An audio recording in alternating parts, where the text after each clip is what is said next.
26-27 जून की दरमियानी रात Jammu air force station पर ड्रोन अटैक हुआ। धमाका लो इंटेंसिटी का था, जिसके चलते नुकसान तो कम हुआ, लेकिन इस घटना के बाद से लगातार पाकिस्तान की तरफ से ड्रोन घुसपैठ कर रहे हैं, सरहदी इलाकों के आसपास मंडरा रहे हैं। आज भी जम्मू के 2 अलग अलग इलाकों में पाकिस्तानी ड्रोन देखे गए और इसके पीछे की वजह है जनरल बाजवा का प्लान जुलाई। लेकिन सवाल तो यह है कि बार बार पाकिस्तान इन बारूदी परिंदों के जरिए कौन सी साजिश रच रहा है? क्या बाजवा की ब्रिगेड का मकसद हिंदुस्तान को उकसाना है? क्योंकि पाकिस्तान जो हिमाकत कर रहा है उससे एक बात तो साफ है कि अगर भारत ने अपना रौद्र रूप दिखाया तो उसकी सारी आसमानी साजिश ढेर हो जाएगी। बाजवा की एक गलती पाकिस्तान के परखच्चे उड़ा देगी। आखिर कैसे, आप खुद देखिए। हिंदुस्तान के खिलाफ पाकिस्तान का मिशन ड्रोन लगातार जारी है। 120 घंटों में चौथी बार, जी हां, चौथी बार पाकिस्तानी ड्रोन सरहद पार से घुसपैठ करते दिखाई दिए। जम्मू के अलग अलग इलाकों में मौजूद सैन्य ठिकानों की रेकी करते नजर आए। बाजवा एंड कंपनी की हवाई साजिश का सबसे ताजा सबूत आखिर कहां मिला? वो कौन से इलाके हैं जहां पर आसमान में संदिग्ध ड्रोन मंडराते दिखाई दिए? पहले आप उसके बारे में जानिए। नई साजिश। इस बार पाकिस्तान की तरफ से कालूचक और कुंजवानी इलाके में ड्रोन ने घुसपैठ की कोशिश की। 30 जून की सुबह 4:40 से सुबह 5 बजे के बीच 3 ड्रोन देखे गए। खबर, कुछ देर बाद तीनों ड्रोन गायब हो गए। इससे पहले भी 3 बार जम्मू में पाकिस्तानी ड्रोन देखे जाने की घटना सामने आई थी। जम्मू के कालूचक और कुंजवानी में तो लगातार दूसरी बार ड्रोन जासूसी करने आए थे।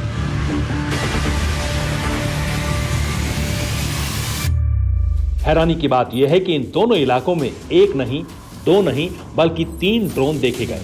हालांकि इन ड्रोन को लेकर अब तक सेना की तरफ से कोई आधिकारिक पुष्टि तो नहीं की गई, मगर इस घटना के बाद पूरे जम्मू में हाई अलर्ट जरूर घोषित कर दिया गया है।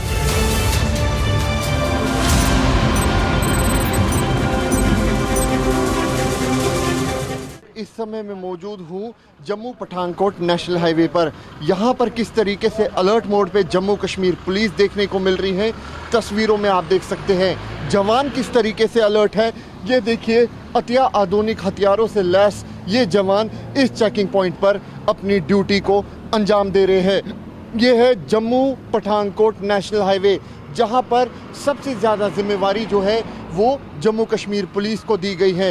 यह एंट्री पॉइंट है जम्मू के लिए और यहाँ पर आप देख सकते हैं कि हर एक गाड़ी से यहाँ पर पूछताछ की जा रही है कि आखिरकार आप कहाँ से आए हैं, कहाँ को जा रहे हैं। बाकायदा Jammu Kashmir police alert mode पर नज़र आ रही है, क्योंकि जिस तरीके से इंडियन एयरफोर्स स्टेशन पर ड्रोन के ज़रिए एक्सप्लोजिव ब्लास्ट हुआ, उसके बाद जम्मू कश्मीर पुलिस जो है वो पूरी तरीके से, ना सिर्फ जम्मू कश्मीर पुलिस बल्कि तमाम सुरक्षा एजेंसियां जो है वो अलर्ट मोड पे नजर आ रही हैं। वैसे तो जम्मू एयरबेस पर ड्रोन हमले के बाद से ही सैन्य इलाकों में अलर्ट जारी था। लगातार ड्रोन वाली साजिश की जांच भी एनआईए कर रही है, लेकिन बड़ा सवाल तो ये है, आखिर पाकिस्तान क्या चाहता है?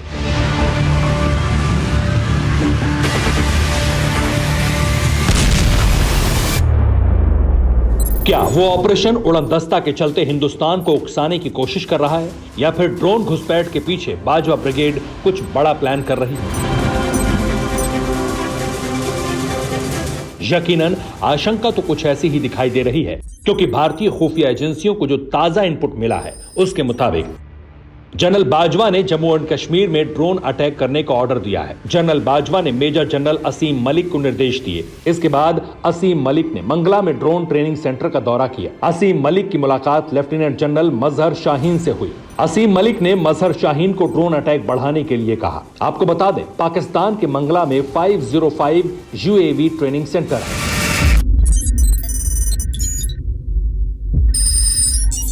इसके बाद से ही 26-27 जून की दरमियानी रात को इंटरनेशनल बॉर्डर से महज 14 किलोमीटर दूर धमाका किया गया।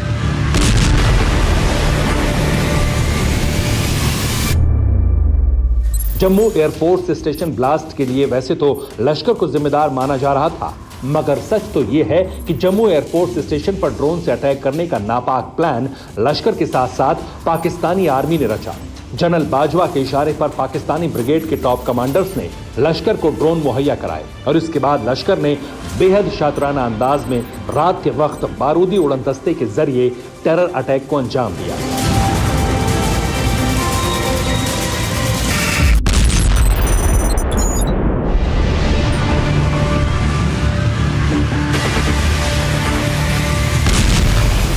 अब बड़ी चुनौती ये है कि ड्रोन से जिस तरह कई किलोमीटर तक एम्यूनेशन लोड करके अटैक किया जा सकता है, उसके लिए जम्मू कश्मीर में इंडियन आर्मी से लेकर जम्मू कश्मीर पुलिस और सीआरपीएफ काउंटर स्ट्रैटेजी तैयार कर रही है और लगातार पिछले 3 दिन से कई बैठकें सुरक्षा बलों की, इंटेलिजेंस की, आईबी की और अन्य सुरक्षा एजेंसीज की हुई और ख़ासतौर पर लाइन ऑफ कंट्रोल से लेकर कश्मीर घाटी के अंदरूनी इलाकों में अलर्ट जारी कर दिया गया और फिलहाल तमाम सुरक्षा एजेंसीज जम्मू में एयरफोर्स स्टेशन पर ड्रोन के जरिए हुए हमले की जांच कर रहे हैं और कहीं ना कहीं कई ऐसे ड्रोन हैं जिनमें 10 से 15 किलो तक का लोड उठाकर कहीं से कहीं तक भेजा जा सकता है। और हाल ही में जिस तरह ड्रोन के जरिए हमला किया गया, ये बहुत ही बड़ी चुनौती है और इस चुनौती से निपटने के लिए तमाम तैयारियां की जा रही है। आतंकी हमले में क्वाड कॉपर ड्रोन का इस्तेमाल किया गया और उसके बाद लगातार जो पाकिस्तानी ड्रोन जम्मू के अलग अलग इलाकों में देखे जा रहे हैं वो भी क्वाड कॉपर ही हैं। यानी बीते 4 दिनों से पाकिस्तान बार बार ड्रोन भेजकर भारतीय सैन्य अड्डों की खुफिया जानकारी जुटाने की कोशिश कर रहा है, लेकिन पाकिस्तान सिर्फ आसमानी साजिश का ही ब्लूप्रिंट तैयार नहीं कर रहा, बल्कि इसके साथ साथ समंदर के भीतर भी बाजवा एंड कंपनी का साइलेंट अटैक प्लान रेडी हो रहा है, वो भी चोरी छिपे, बिना किसी को भनक लगे।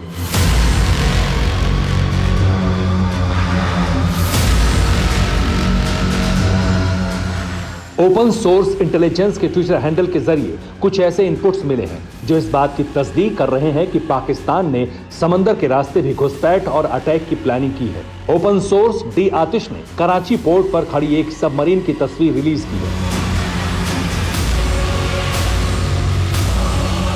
सैटेलाइट तस्वीरों में साफ देखा जा सकता है कि कराची नौसैनिक अड्डे पर सीक्रेट पनडुब्बी की मरम्मत का काम जारी है।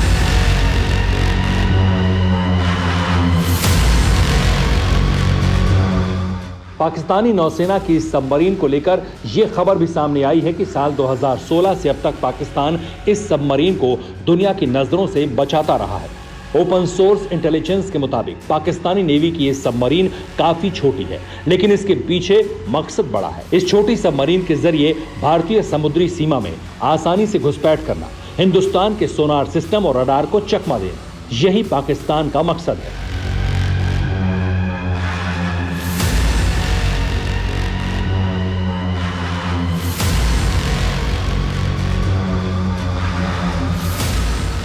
असल में पाकिस्तान के पाप का घड़ा भर चुका है, इसलिए वो भारत के खिलाफ तमाम तरह की साजिशें रच रहा है ताकि नापाक मंसूबों को पूरा कर सके। लेकिन यकीन मानिए ये कतई मुमकिन नहीं है, क्योंकि हिंदुस्तान के जंगी खाने में ऐसे विध्वंसक मौजूद हैं जो पलक झपकते ही दुश्मन मुल्क के हर हथियार, हर प्लान को तबाह कर सकते हैं, धुआं धुआं कर सकते हैं। Bureau report, TV9 Bharatvarsh. फिक्र आपकी, सोमवार से शुक्रवार रात 9 बजे सिर्फ TV9 भारतवर्ष पर।